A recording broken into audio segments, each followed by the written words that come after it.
आज हम सभी अध्ययन करेंगे हन्ना आरेंट, एक अमेरिकी दार्शनिक और राजनीतिक विचारक का। हन्ना आरेंट एक अमेरिकी दार्शनिक और राजनीतिक विचारक थीं और मूल रूप से वो जर्मन की रहने वाली थीं, जिनका जन्म 14 अक्टूबर 1906 को वर्तमान हैनोवर जर्मनी के भाग लिंडेन नगर में हुआ था। परंतु जर्मनी में नाजीवाद के अभ्युदय के पश्चात उन्हें वहाँ से भागना पड़ा और फ्रांस होते हुए वे संयुक्त राज्य अमेरिका पहुँच गईं और सन 1941 में उन्होंने अमेरिका की नागरिकता ग्रहण कर ली, जबकि उनके माता पिता जर्मन यहूदी थे। उन्होंने 20वीं शताब्दी की नवीन राजनीतिक परिस्थितियों में अपना चिंतन प्रस्तुत करते हुए परंपरावादी दार्शनिक विचारधारा में मानव दशा का वर्णन किया और सर्वाधिकारवाद के कारकों तथा स्रोतों का गहन विश्लेषण किया। आज हम यहाँ इस पाठ में अन्ना हारे के राजनीतिक दर्शन का अध्ययन करेंगे। हन्ना आरे का समकालीन विचारकों में विशिष्ट स्थान है, क्योंकि इनका किसी मत विशेष या विचारधारा से जुड़ाव नहीं रहा है। यद्यपि इनके विचारों पर रूसो और नीत्शे जैसे विचारकों का स्पष्ट प्रभाव परिलक्षित होता है, फिर भी अपनी एक मौलिक पहचान उन्होंने बनाई हुई है। इन्होंने मानवीय अवस्थाओं और गतिविधियों के आधार पर विवेचन किया है। हन्ना आरे की कुछ मुख्य कृतियां हैं, जैसे सर्वाधिकारवाद की उत्पत्ति, द ऑरिजिन ऑफ टोटलिटेरियनिज्म 1951, दूसरी है ऑन द ह्यूमन कंडक्ट 1958, तीसरी है भूतकाल और भविष्य के मध्य यानी between past and future 1961, next है क्रांति ऑन रिवॉल्यूशन 1963, नेक्स्ट है ऑइकमैन इन जेरूसलम 1963-1965, नेक्स्ट है men in dark times 1968, next है on violence 1970, and last but not least crisis of the republic 1972। तो एक साहित्यकार की दृष्टि से हन्ना आरे ने व्यक्ति के मानसिक पक्षों को अस्तित्ववादियों के ही समान प्रमुखता देते हुए कहा है कि मनुष्य की व्यक्तिगत तथा आंतरिक समस्याओं को सही ढंग से समझने के लिए एक विशेष आभ्यंतरिक संवेदनशील परिप्रेक्ष्य होना चाहिए, क्योंकि मनुष्य की चेतना के अनुभव के लिए तार्किक अन्वेषणा यानी वैज्ञानिक चिंतन विशेष उपयोगी नहीं होता है।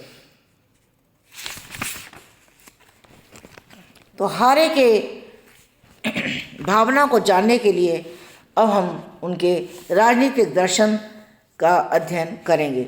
हन्ना आरे ने अपने राजनीतिक दर्शन में व्यवहारवाद, अस्तित्ववाद तथा अबौद्धिकतावाद का विरोध किया है। उन्होंने कहा है कि व्यवहारवाद मशीनी कुशलता का प्रेरक और सर्वाधिकारवाद की ओर ले जाने वाली एक विचारधारा है। विशुद्ध वैज्ञानिकता और क्रमबद्धीकरण पर अत्यधिक बल देते हुए व्यवहारवाद भावना की अवहेलना करता है। अभौतिकवादियों एवं अस्तित्ववादियों ने प्रजातंत्र पर आधारित जिस उदारवादी राज्य की कल्पना की है, उससे अराजकता के अतिरिक्त कुछ और नहीं मिल सकता। अराजकता सदैव सर्वसत्तावाद का मार्ग प्रशस्त करती है और इससे बचने के लिए हन्ना आरे मत व्यक्त करती हैं कि सार्वजनिक गतिविधियों में लगे हुए लोगों के बीच एकता तथा उनके जीवन में अर्थवत्ता स्थापित की जानी चाहिए, जो आज हमें दिखाई नहीं देती है। अर्थात सार्वजनिक उपकरणों को व्यक्तिगत विभिन्नताओं का भी उपयोगी उपकरण बनाना होगा। इसके लिए हमें अपने द्वारा संपन्न किए जाने वाले कार्यों के लिए आत्मचिंतन, सेल्फ अवेयरनेस, आत्म जागरूकता लानी होगी। हन्ना आरे राजनीति की कार्रवाई का ही उच्च स्वरूप बताती हैं और उसे विशिष्ट तरीके से उससे व्यवस्था देती हैं। हन्ना आरे कहती हैं कि प्लेटो के समय से ही शासन और सत्ता की दुविधा में लोग रहे हैं, जिसके परिणाम न सिर्फ मानवीय स्वतंत्रता की दृष्टि से बल्कि संपूर्ण राजनीतिक गतिविधियों के भयंकर परिणाम निकले। राजनीति एक क्रिया के रूप में दृष्टिगत होती है। यह क्रिया राजनीतिक समुदाय की विशेषता होती है। राजनीतिक समुदाय का अस्तित्व अपने नागरिकों की जीवन की राजनीतिक पद्धति के प्रति सक्रिय प्रतिबद्धता पर अवलंबित है। आर्य के अनुसार शासन का अर्थ समुदाय का विभाजन है, जिससे लोग शासक और शासित के बीच विभाजित हो जाते हैं। शासक आदेश देता है और शासित उसकी आज्ञा का पालन करता है। ऐसी स्थिति में मनुष्य चेतन विहीनता के कारण, विवशता के कारण या आवश्यकता के कारण शासक की आज्ञाओं का पालन करता है। अतः पारंपरिक तौर पर राजनीति को शासन के संदर्भ में ही परिभाषित किया जाता है। आर्य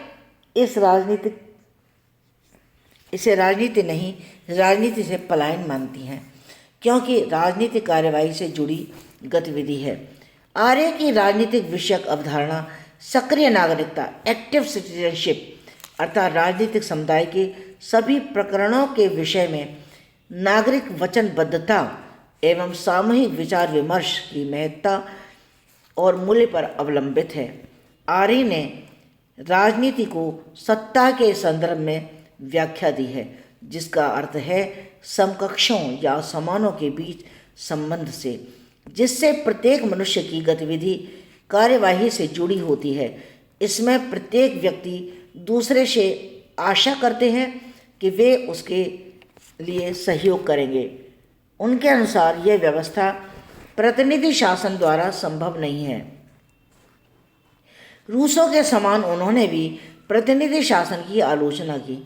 इसमें विचार अभिव्यक्ति की स्वतंत्रता तो अवश्य मिल जाती है, लेकिन यह निरर्थक है, क्योंकि यह कार्यवाही में सहायक नहीं है, जिससे स्वतंत्रता का अर्थपूर्ण विकास नहीं हो पाता है। ऐसी स्वतंत्रता नकारात्मक होती है, क्योंकि यह मनुष्य को सिर्फ सरकार से बचाने के लिए है। आर्य की दृष्टि में प्रतिनिधि संस्थाएं, राजनीतिक दल एवं दबाव समूह सभी के हित की बात करते हैं, जबकि हित व्यक्तिगत क्षेत्र में संबंध रखता है। इससे सत्य धारणा का निर्माण नहीं होता है। सत्य धारणा का निर्माण खुले विचार विमर्श से एक ऐसे समाज से संभव है जहां मनुष्य सार्वजनिक विचार क्षेत्र में निवास करते हैं। उन्होंने कहा है कि मौजूदा समानता एक मिथ्या धारणा है, क्योंकि संबंधों का आधार कार्य है, न कि कार्यवाही। वे सत्य धारणा को ही सहमति का आधार मानती हैं और सत्ता को इससे जोड़कर परिभाषित करती हैं। इसलिए वह प्रतिनिधिक सरकार का विरोध करती हैं, क्योंकि यह सत्य धारणा या सहमति पर आधारित नहीं होती। वर्तमान सामाजिक जीवन के खोखलेपन का विवेचन करते हुए हन्ना आरेंट ने सार्वजनिक उद्यमों से हमारे विशिष्ट अलगाव पर प्रकाश डाला है। उनके अनुसार अब हमारे पास अपने व्यक्तित्व या सामाजिक जीवन को सहारा देने वाली ऐसी कोई विचारधारा शेष नहीं है जैसी कि पूर्व में थी। अपने वर्तमान व्यवहार के पक्ष में न तो हमारे सामान्य रूप से स्वीकृत कोई अध्यात्म शास्त्र है और न ही भूतकाल की स्वीकृतियाँ ही शेष हैं। धार्मिक अंधविश्वास और प्राकृतिक विधि की व्यवस्था जैसी सभी विचार प्रभावहीन होकर के मिट गए हैं। अब हम प्रत्येक निर्दिष्ट व्यवस्था वस्तु के प्रति अविश्वास से भर गए हैं। हमारी राजनीतिक आधारशिलाएं भी टूट चुकी हैं। हमारा कोई अपना या हम किसी के नहीं रह गए हैं और उन समग्रों से हमारा विश्वास नहीं रह गया जिनसे हमारी वर्तमान नैतिक और सामाजिक धारणाएं निकली हैं। तो राजनीतिक समुदाय की व्याख्या करते हुए हन्ना आरेंट ने प्राचीन और आधुनिक समाजों की तुलना की है।